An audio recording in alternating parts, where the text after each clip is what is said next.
महाराष्ट्र. बाळांनो, मला माहितीये MHT CET साठी आता बेअरली 10 दिवस राहिलेले आहे, कारण पहिली शिफ्ट सुरू होणार आहे 11 एप्रिल पासून. आणि म्हणून मी बघते भरपूर मुलांचे मेसेजेस येत आहे की मॅम समजतच नाहीये काय करायचं. हे बघा, लास्ट मोमेंट मी मुलांना ह्या चुका करताना बघितलेल्या आहे आणि म्हणून मी तुम्हाला सांगेल की त्या चुका रिपीट करायच्या नाही. आता सगळ्यात आधी काय करायचं, सगळ्यात आधी 10 10 आणि 10 म्हणजे बाळांनो हे झाले तुमचे 30 चॅप्टर. किती चॅप्टर झाले बाळांनो? 30 चॅप्टर. जर तुम्ही फिजिक्स, केमिस्ट्री आणि मॅथ्स कन्सिडर केलं तर आय गेस टोटल 77 चॅप्टर्स आहे जे तुमच्या MHT CET ला असतील. बट लास्ट मोमेंटला आपल्याला एवढा टाइम नाहीये, तर हर सब्जेक्टची मी लिस्ट दिलेली आहे 10 चॅप्टर्सची, विच मीन्स फिजिक्स, केमिस्ट्री आणि मॅथ्स ह्या 10 चॅप्टर्स म्हणजे 30 चॅप्टर्स झाले. हे 30 चॅप्टर्स जे आहे यांचं मी हे नाही म्हणणार थिअरी करा, बट मॅथ्स, फिजिक्स आणि केमिस्ट्री मध्ये फॉर्म्युला लिस्ट जी असते ती व्यवस्थित करा. That's it. पहिली स्टेप तीच आहे की हे 30 चॅप्टर काढा, 10 फिजिक्स, 10 केमिस्ट्री, 10 मॅथ्स आणि त्यांची फॉर्म्युला लिस्ट व्यवस्थित करा. I am not telling you to go and see what is the approach of solving the MCQ, how to solve the MCQ. काहीच नाही. फक्त हे 10 चॅप्टर्सची लिस्ट काढा आणि त्यांची फॉर्म्युला लिस्ट सगळे एका जागी सॉर्ट करा. फिजिक्सचे 10 चॅप्टर्सची फॉर्म्युला लिस्ट 2 फुल स्केपवर लिहा, केमिस्ट्रीची 2 फुल स्केपवर आणि मॅथ्सची 2 फुल स्केपवर. एवढं करून साईडला ठेवा. आता हे साईडला ठेवल्यानंतर बाळांनो, हे मी तुम्हाला मागे पण सांगितलं होतं 2023 पासून तर 2025 चे सगळे शिफ्टचे पेपर डाउनलोड करा. आता तुम्ही म्हणणार मॅम सगळे शिफ्ट भेटत नाहीये. बाळांनो, हर शिफ्टचे तुम्ही 5-5 पेपर्स तरी डाउनलोड करू शकता. ॲटलिस्ट 5-5 पेपर्स तुम्ही डाउनलोड करा 2023 पासून तर 2025 पर्यंतचे. ठीक आहे. सो तुमच्याकडे 15 पेपर होतील आणि ते 15 पेपर एकदम परफेक्टली करा. हेच एक तुम्ही करू शकता आता, कारण बाळांनो मी एक गॅरंटी देऊ शकते की इथून 35 to 40% पेपर तुमचा ॲज इट इज रिपीट होणार फ्रॉम PYQ. आणि CETच्या पेपरच्या आधीच मी सांगते, कारण मी हे दरवर्षी बघितलेलं आहे. भरपूर वेळा असं होतं की मुलं म्हणतात मॅम मॅथ्स खूप इझी होतं पण लेंदी होतं, आणि maths is actually the game changer in your MHT CET journey. तर बाळांनो त्याच्यासाठी practice as many question papers as you can मॅथ्सचे. सो ॲटलिस्ट 15 पेपर तुम्हाला करायचे आहे 2023 पासून 25 पर्यंत.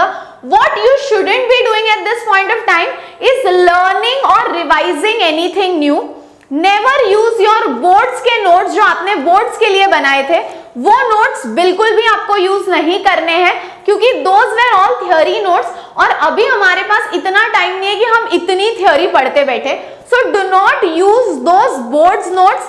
Make a formula list of all these 30 chapters. अभी ऑर्गेनिक में तो there will not be formula list, but physical chemistry K chapters में there will be formula list.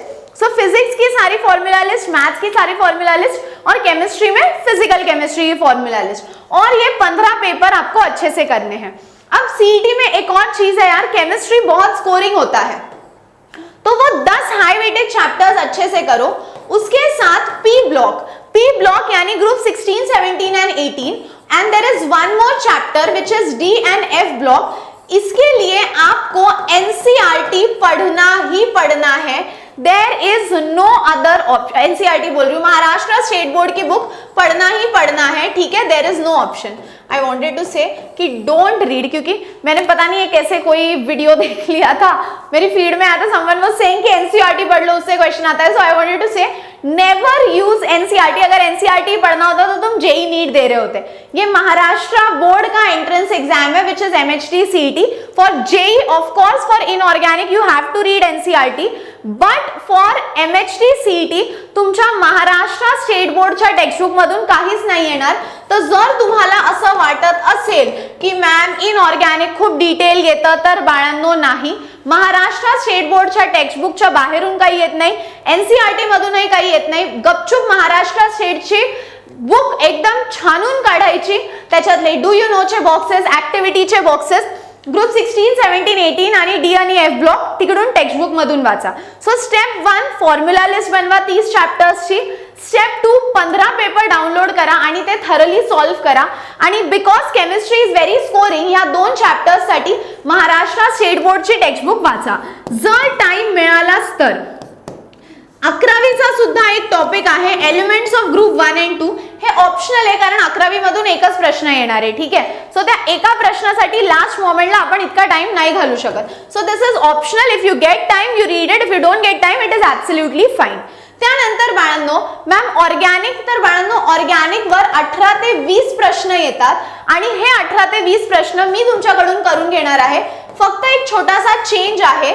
ही जी ऑर्गॅनिकची मी एक मॅरेथॉन घेणार आहे ज्याच्यात ऑर्गॅनिकचे 6 चॅप्टर्स म्हणजे 11वीचे 2 आणि 12वीचे 4 हे 6 चॅप्टर्स मी करून घेणार आहे 3 एप्रिलला 8 वाजता. मी हे 4 एप्रिलला घेणार होते पण भरपूर मुलांचा जेईचा पेपर आहे. So I am going to take it on 3 April 8 PM. चॅनलवर सेशन लागलेलं आहे. हे सेशन व्यवस्थित अटेंड करा बाळांनो. हे फक्त लाईव्ह राहणार आहे. Mostly I will not keep it recorded कारण भरपूर मुलांचा जेईचा पेपर आहे आणि जे मुलं मॅरेथॉनला सिरियसली बसतात त्यांच्यासोबत इनजस्टिस नाही झालं पाहिजे. सो 3 एप्रिल संध्याकाळी 8 वाजता मी तुमच्याकडून ऑर्गॅनिकचे 18 ते 20 क्वेश्चन करून घेईल. 5 क्वेश्चन तुम्ही स्वतः इझिली 5 ते 8 क्वेश्चन तुम्ही स्वतः इझिली कव्हर करू शकता by reading the Maharashtra state board textbook for group 16, 17 and 18 आणि transition inner transition element. So बाळांनो याच्यासाठी तुम्हाला हे प्लॅन एकदम व्यवस्थित फॉलो करा. केमिस्ट्रीमध्ये जर तुम्ही 45-48 पर्यंत पोहोचले ना बाळांनो तर अजून इझी होऊन जाणार आहे, मी आधीच सांगते. आणि केमिस्ट्रीचा पेपर पण सॉल्व्ह करताना पहिल्या 30 ते 35 मिनिटात तुमचा केमिस्ट्री झाला पाहिजे कारण ऍटलीस्ट केमिस्ट्रीमध्ये काही तर थिअरी असते, फिजिक्स मध्ये खूप कमी थिअरी असते. सो फिजिक्स मध्ये काही क्वेश्चन्स असे असतात जे घुमून विचारतात पण आन्सर स्ट्रेट फॉरवर्ड असतं, पण असे 7 ते 8च क्वेश्चन्स असतात. बट बाकी फिजिक्स मध्ये न्यूमरिकल बेस्ड असतात where you might need calculation. So chemistry तुम्ही जेवढ्या लवकर निपटवणार तेवढा टाइम तुम्हाला फिजिक्स साठी भेटणार. ठीक आहे, त्याच्यामुळे टेन्शन घेऊ नका. हे 3 स्टेप्स फॉलो करा. लास्ट मोमेंटला कोणतीही गडबड करू नका. ऑर्गॅनिकचे 18 ते 20 मार्क्स माझ्या हातात सोडून द्या. मी 3 एप्रिलला ऑर्गॅनिकची मॅरेथॉन घेणार आहे. ऑर्गॅनिकची चांगली गेली तर मी फिजिकल आणि इनऑर्गॅनिक पण घेऊन येईल विथ नोट्स. सो टेन्शन घेऊ नका, विश्वास ठेवा. जेवढ्या गोष्टी सांगितल्या तेवढ्या करा. लास्टचे 10 दिवस आहे बाळांनो, पूर्ण फाईट मारा, पूर्ण मेहनत करा आणि ट्रस्ट मी तुम्हाला पेपर चांगला जाईल and you will land in one of the best engineering colleges in Maharashtra. So be positive. फक्त हे लास्टचे 10 दिवस कोणत्याही प्रकारचा स्ट्रेस घेऊ नका. 10 30 चॅप्टर्स, 15 PYQचे सेट पेपर्स, शिफ्टचे पेपर्स आणि लास्ट इनऑर्गॅनिकचे जे 2 चॅप्टर वाचायला सांगितले ते वाचा आणि हे 18 ते 20 क्वेश्चन ऑर्गॅनिकचे माझ्या हातात देऊन टाका. That's it. बाकी काही डाऊट असेल तर व्हिडिओ खाली कॉमेंट करा, त्याच्यावर मी तुम्हाला व्हिडिओ घेऊन येईल. काही प्रॉब्लेम असेल तर डू लेट मी नो. आणि जसं मी म्हटलं ऑर्गॅनिक चांगलं गेलं I will get physical and inorganic as well. ठीक आहे, so that's all for today my dear students. See you all in the next video. तब तक हंसते रहो, खेलते रहो, खुश रहो, be positive and keep smiling guys. Bye bye.